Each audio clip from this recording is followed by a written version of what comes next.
So picture this. Snow is just crunching underfoot, and the air is literally sharp enough to sting your face. Oh, yeah, that brutal, blinding cold. Exactly. You're in this working camp somewhere in the frozen north, I mean, generations ago. And moving through this brutal cold is a team of white-coated dogs. They're staying close to the fire, but they're staying even closer to the humans around them. Right. And one of those dogs turns toward the firelight, and its face does something startling. It looks like it's smiling at you. It's an incredible image. It really is. Now, take that exact same animal, fast forward to today, and picture it lounging on your living room, rug bright-eyed, unbelievably fluffy, just greening up at whoever walks by. It's just the ultimate contrast, isn't it? We're looking at a dog that is genuinely one of the most photogenic animals on the planet. Oh, absolutely. Heavily featured in, like, all those viral videos. Right, the joyful, smiling cloud. But the thesis we have to keep coming back to when exploring the Samoyed for this deep dive is this: the smile is the invitation, but the blueprint is the responsibility. The blueprint is the responsibility. I like that. Yeah, because every single thing about that dog in that freezing northern camp, the coat, the stamina, the voice, the independence, it was all engineered for function. None of it was decoration. Which means if you're listening to this and you're thinking about bringing one into your home, or even if you just, follow a dozen of them online, our mission today is to completely change how you look at them. Exactly. You have to deconstruct how you view their two most famous visual traits, which are the smile and the coat. So let's start with that smile. Yeah. I mean, we see the upturned corners of the mouth, and because we're human, our brains immediately translate that into, oh, look at this incredibly happy, joyful dog. Right. We project our own emotional anatomy onto them, which honestly completely misses the physiological reality. Wait, so the smile isn't about being happy? Not originally, no. That smile is actually a structural feature designed for a freezing environment, specifically to prevent drooling. To prevent drooling. Wow. Yeah. If you look at canine anatomy, a dog with loose jowls, like a mastiff or a bloodhound, allows saliva to pool and drip. In a mild climate, that's just messy. But in Siberia? Exactly. In the brutal sub-zero temperatures of Siberia, if a dog drools, that saliva freezes. It forms literal icicles on the dog's face. Oh, yikes. That sounds dangerous. It is. It leads to frostbite, tissue necrosis, and eventually death. So the Samoyed developed these incredibly tight lip commissures, the corners of the mouth that turn upward to lock moisture inside the mouth. Okay, let's unpack this. So their smile is basically like a retail worker's customer service face. That is a perfect way to put it. Yeah, just because it's there doesn't mean they aren't internally panicking about the temperature or, their stress levels. Right, and for an experienced dog owner, that actually sounds incredibly dangerous. Because we rely on facial expressions. Exactly. If a dog is stressed or anxious or overheating, they usually look miserable. But a Samoyed is wearing a permanent mask of joy. Yeah. So they'd be freaking out and you just think they're having a great time? That is the hidden danger. An experienced owner might overlook severe distress because those visual cues are totally scrambled. You cannot rely on a quick glance at their face. So what do you do instead? Responsible care means reading the entire dog. Monitoring the intensity of their panting, the rigidity of their ears, their posture, shifts in their overall energy. A Samoyed can be in severe physical pain and still have that exact same upturned mouth. The smile attracts us, but it totally masks the reality of the dog underneath. That is wild. It really is. And I guess that brings up the other half of the visual illusion, right? The fluff. The fluff. We look at them and see a walking marshmallow. But based on our sources, we are actually looking at a highly evolved piece of survival technology. We are talking about a dense double coat. And the thermodynamics of how this works is just fascinating. It's an engineering marvel, really. Walk us through it. So the undercoat is incredibly dense and soft. It functions almost exactly like high-end down insulation. Like a really expensive winter jacket. Exactly. It traps a layer of neutral insulating air right against the dog's skin, which prevents their body heat from escaping into the freezing air. And then there's the second layer. Right, the guard hairs. These are much harsher and longer.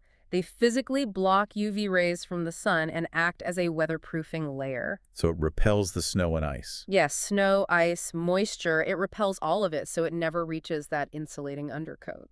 But, maintaining that survival technology in a modern home is a massive undertaking. Huge. If you're listening right now and picturing, like, the normal dog hair on your sweater, you need to multiply that by 10. Or 100. Seriously. Yeah. The breed goes through seasonal shedding. which is commonly called blowing coat, we aren't talking about needing a lint roller. We are talking Oh. about pulling literal grocery bags of undercoat off the dog for weeks at a time. And the brushing isn't just about managing the mess on your rug. It's so much more than that. Because of the matting, right? Yes. If you aren't rigorously maintaining that double coat, the loose undercoat gets trapped and forms dense mats against the skin.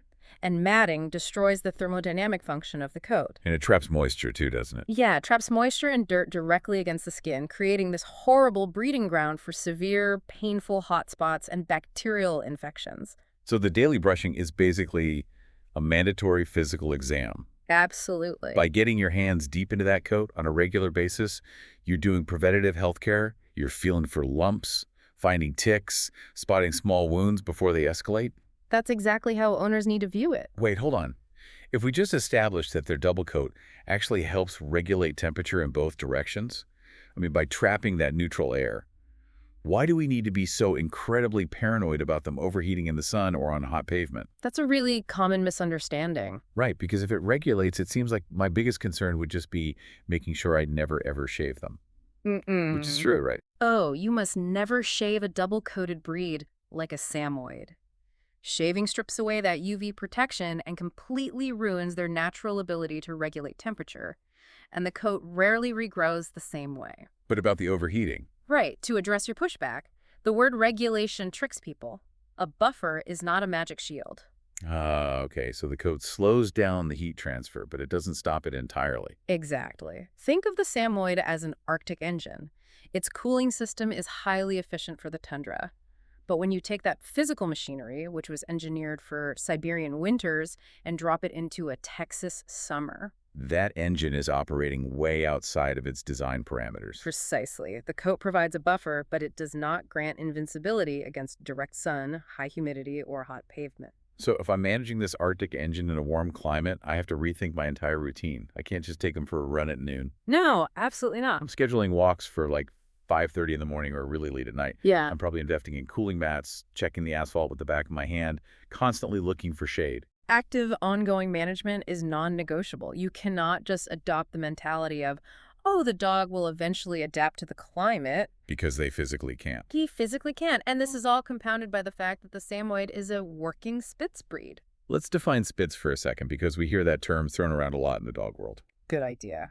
We're talking about a specific lineage of dogs built for harsh environments. They're characterized by that wolf-like appearance, prick ears that stand straight up, and a very dense coat. And those Spitz features are deeply tied to survival. The ears, for example, are small and upright to minimize the surface area exposed to frostbite. And the tail. That signature curled tail that plumps over their back isn't just cute. When they sleep in the snow, they curl into a tight ball and lay that heavily furred tail over their nose. To warm the air they're breathing in. That's brilliant. Every single piece of their anatomy is built for cold weather endurance. Historically, they weren't just sitting idle in the snow. They were pulling heavy sleds and herding reindeer across vast, punishing distances. Which totally shatters the myth that a fluffy, smiling dog is just a decorative, low-energy couch potato. Right, they are endurance athletes. Medium to large endurance athletes. So a leisurely stroll around the block isn't even going to serve as a warm-up.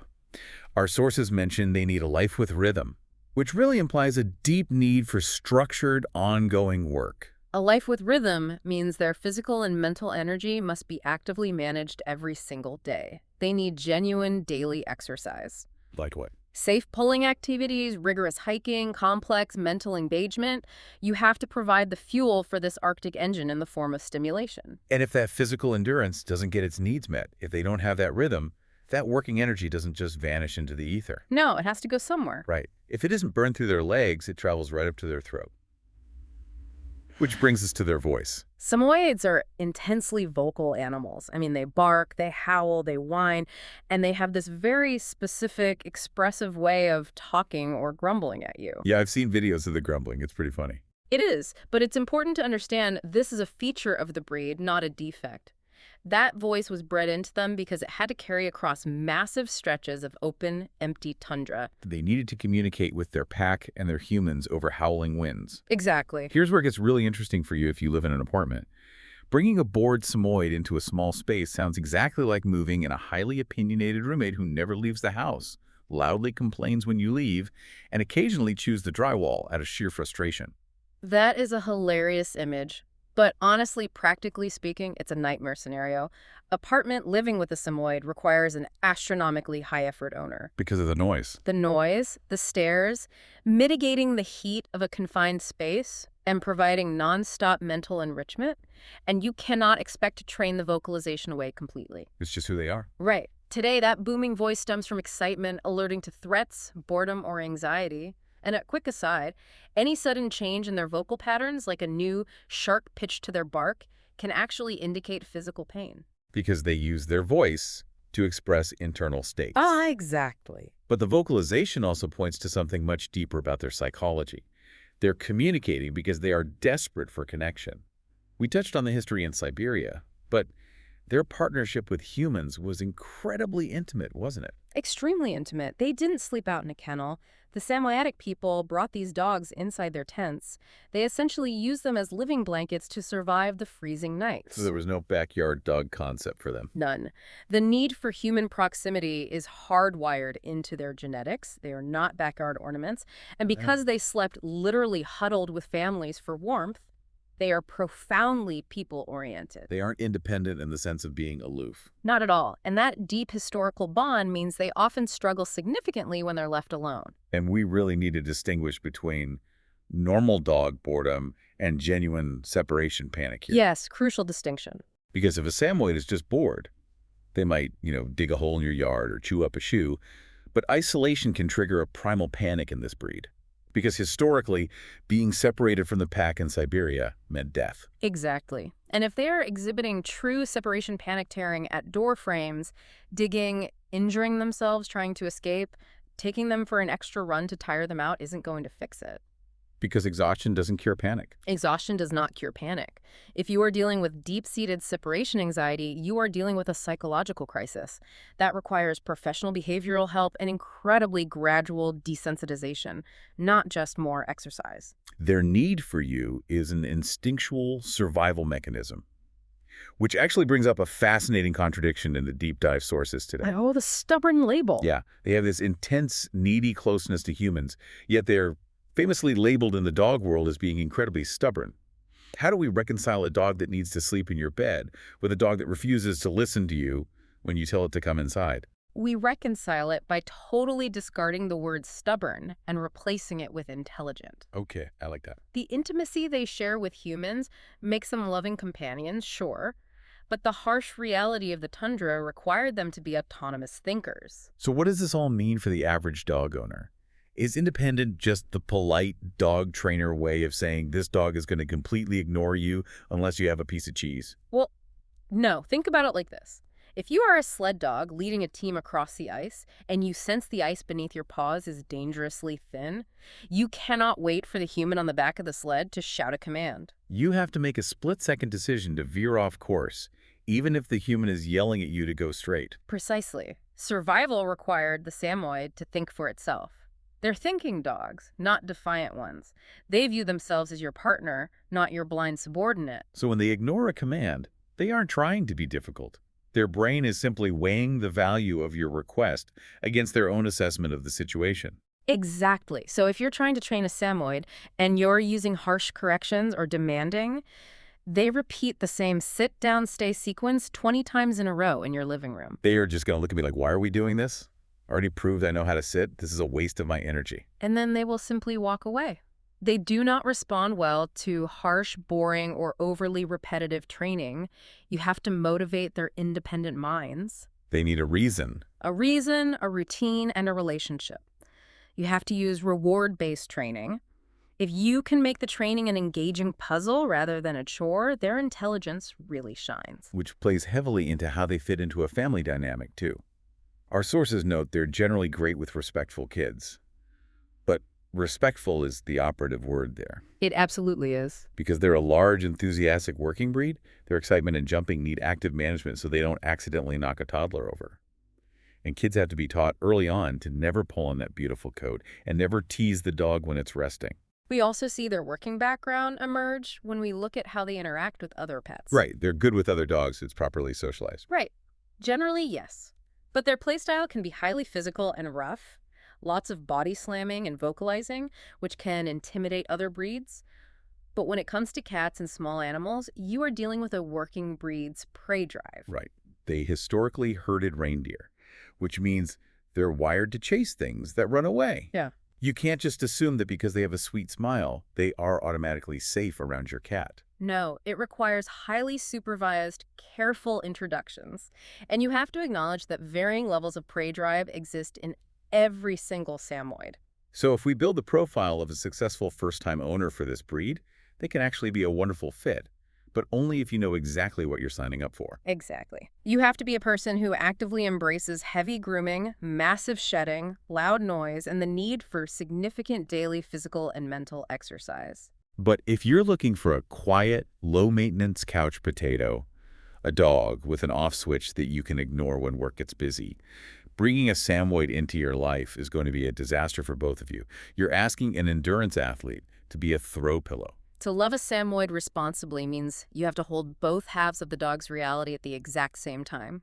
You embrace that joyful, photogenic smile, but you fully accept and provide for the independent, vocal, heavy-shedding sled dog that exists underneath it. And bringing it all together for you listening, the charm of the Samoyed you see on social media is absolutely real.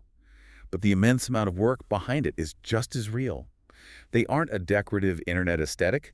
They are an Arctic worker wearing beauty as survival equipment. Well said. And if you understand that, they stop being just a pretty picture and start making complete sense as a brilliant historical companion. They truly do. And, looking at that history leaves us with a provocative question to ponder long after we wrap up today's deep dive. What's up? Well, we've established that the Samoyed was not originally bred to look a certain way for a show ring or an Instagram feed. That beautiful coat, the trademark smile, it was all a brilliant accident of survival. Form followed function perfectly. Right, the Arctic logic. Exactly. But today, we live in a world that heavily prioritizes how dogs look on social media over what they were originally built to do. We breed for the perfect viral look. It makes you wonder, as we continue to selectively breed these dogs to be the fluffiest, most perfectly smiling clouds, are we risking losing the very Arctic logic and brilliant independence that allowed these dogs to survive alongside humans in the first place? That is something to think about. When we prioritize the shape of the smile over the sharpness of the mind, we really risk losing the actual dog. Leaving the icy tundra behind for the living room rug comes with a heavy cost if we aren't paying attention. Keep your eyes open, and thanks for exploring this deep dive with us today.